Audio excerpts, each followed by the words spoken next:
So hukum talak seperti hukum kahwin juga ada 5. Hukum talak ada 4 lah. Okay. Dia ada pelbagai. When I say that, maksudnya dia bukan hanya makruh sahaja ataupun dia bukan sunnah atau mubah. Dia adalah hukum-hukumnya. So that is fikir lah. Fikir tu ada hukum-hukumnya based on konteks. So wajib bila apabila tidak dapat melaksanakan wajipan atau melaksanakan kezaliman. When perkahwinan tu, the only thing that a suami, okay, a husband or a wife can give to another person is only macam aniaya or kezaliman or keperitan, kesengsaraan. Doesn't have to be physical abuse tau. It can be psychological, it can be mental, it can be emotional abuse. Kalau itu dah berterusan and tak ada jalan keluar, wajib untuk berpisah because ia akan memudaratkan diri. That's why kan dalam Islam kita kena selamatkan macam maqasidus syariah ada 5 kan. Akal, nasab, din. Akal, nasab, din, mal dengan akal, nasab, din, mal dengan lagi satu terlupa, arad. Okay. Maksudnya kalau it can actually affect your mental or it can affect your diri sebagai human, okay, and effect dia teruk punya effect, okay, dah tak boleh save lagi, then wajib. Alright. Okay, sunnah apabila suami atau isteri berakhlak buruk dan tidak dapat diperbaiki lagi. So sunnah ni dia tak kirakan sunnah talak tu jadi macam sunnah, dia tak seteruk wajib lah. Wajib tu macam antara hidup dan mati punya situation, or antara you will lose yourself or your agama in that situation. But kalau sunnah is more the lighter in the sense of macam dia tak sampai hidup dan mati punya situation. Okay. Haram apabila talak dilafazkan waktu yang diharamkan. Okay, antaranya ketika isteri sedang haid. So apabila dia hukum dah haram tapi dia jatuh juga. Okay, that's the difference. Dia macam pembelian kan. Kadang pembelian tu haram tapi pembelian tu sah. So sah dengan halal, sometimes it is two concept yang macam benda tu happen tapi hukum dia haram. Macam ginilah talak. So talak waktu dilafazkan waktu dia haram, dia akan dapat dosa tapi talak tu tetap jatuh. Maksudnya dia akan bercerai lah. Makruh menceraikan isteri yang baik atau tanpa sebab. Okay, that is makruh. Okay, menceraikan isteri yang baik atau tanpa sebab itu boleh juga dimasukkan dalam haram jugalah kalau dia boleh mengakibatkan kerosakan dalam diri. Okay, so macam gitu. So wajib, sunnah, haram dan makruh. And when people will actually think siapa yang akan ceraikan isteri yang baik atau tanpa sebab, the cases banyak macam gitu. Okay, isteri yang baik, isteri yang taat tapi tetap diceraikan. Okay, so things like that happen lah in the world, not in our society saja tapi in other parts of the world juga, in Muslim community.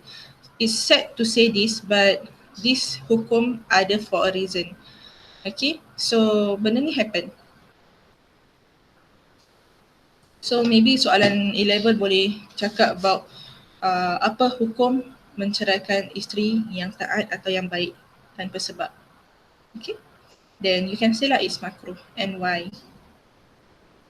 Okay, hikmah masyru' talak. Kenapa, apa kebaikan Allah tu buat talak tu part of our agama, in the sense where kita kalau tak dapat selesaikan perkara itu dan tak ada jalan keluar, is a dead end, boleh dijatuhkan talak.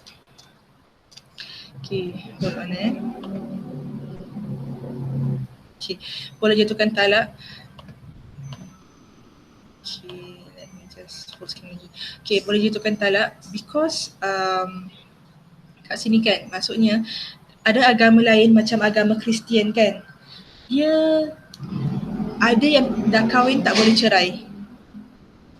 Ada macam gitu, ada yang kahwin tak boleh cerai.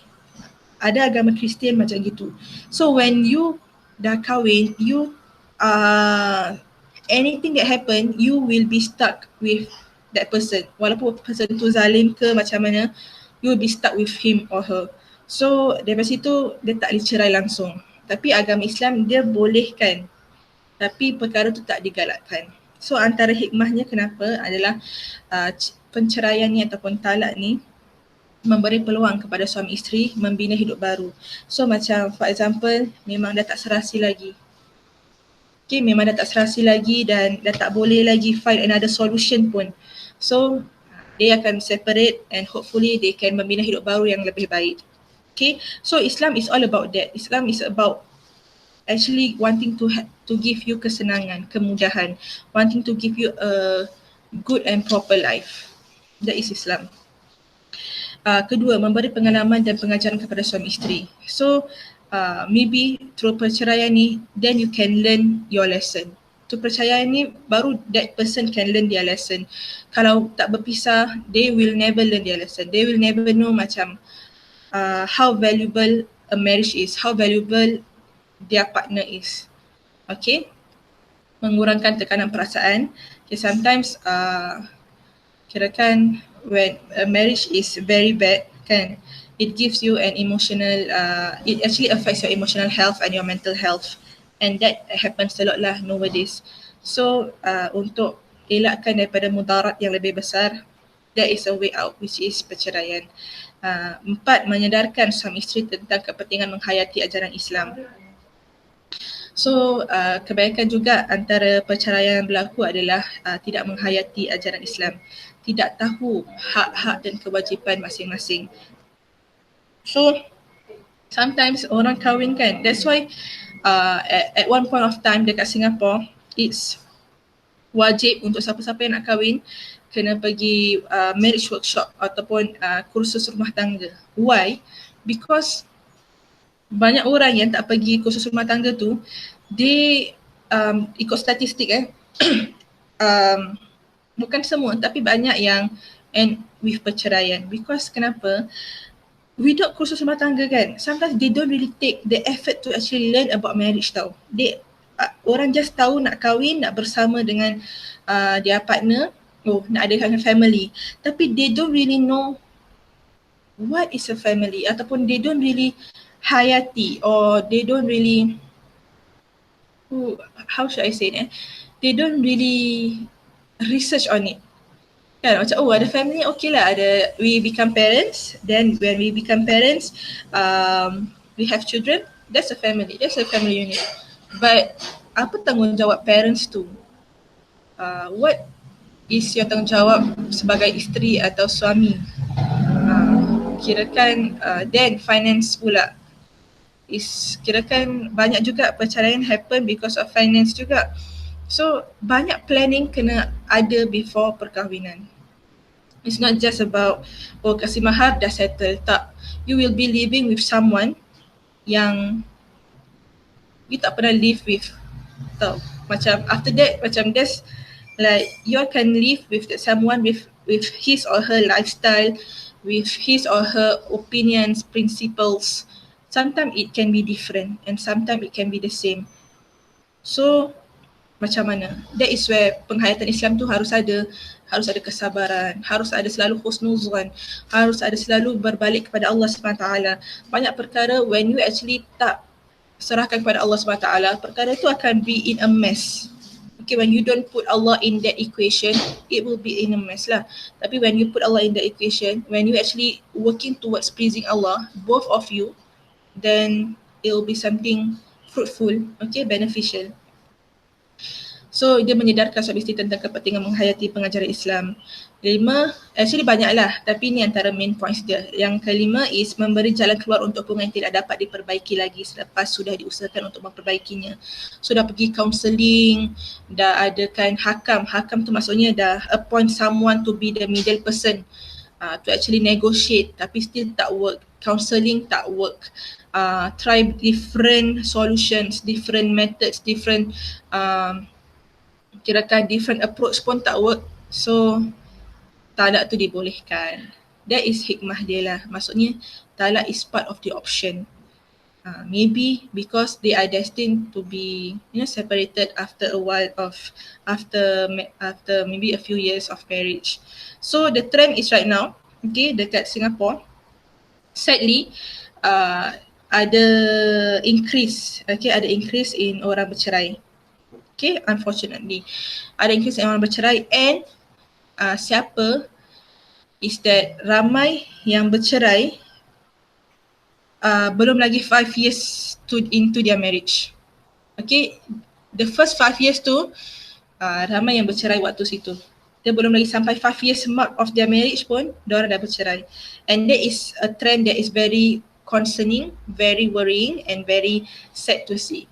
Okay, macam sekarang people will be asking, kenapa people bercerai belum lagi 5 tahun pun? Sometimes baru berapa bulan dah bercerai. That happens and sekarang dah makin banyak. Kenapa? One of the reason is that one of the sebab infidelity, okay, macam orang curang, okay, orang ada kekasih gelap, okay, macam orang ada orang ketiga, ada juga they cannot live together.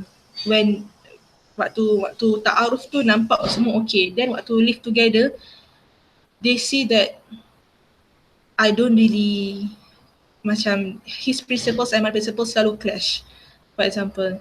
So they cannot work things out. Okay, sometimes they cannot, betul-betul they cannot at all. Tapi sometimes they just feel that it's very difficult for them, so they choose perceraian.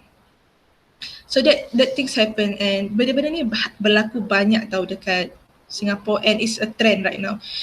It's a worrying trend and it's a worrying macam statistik lah. So why I'm telling you all benda-benda ni kan, because every one of us will enter marriage life and I really hope that we can prepare ourselves lah. We can prepare ourselves for this kind of things. We can prepare ourselves for marriage. We masuk marriage tu prepared, bukan marriage tu yang prepare us tau. We are prepared before entering marriage. Okay? Okay, mengapa talak itu dikatakan sebagai perkara yang halal yang amat dibenci oleh Allah? Okay, dia halal tapi dibenci oleh Allah ialah kerana ia bertentangan dengan konsep perkahwinan yang ingin menyatukan setiap pasangan dan hidup dalam keharmonian. So it's boleh tapi dia bertentangan dengan konsep Islam yang nak menyatukan dua orang lah, nak memberi keharmonian. Because talak itself is perceraian, okay, is separation. Kerana tidak dapat mengembangkan zuriat yang dituntut oleh Islam akibat perceraian. Okay, jadi dengan talak, nasab tu kirakan you won't be having children anymore.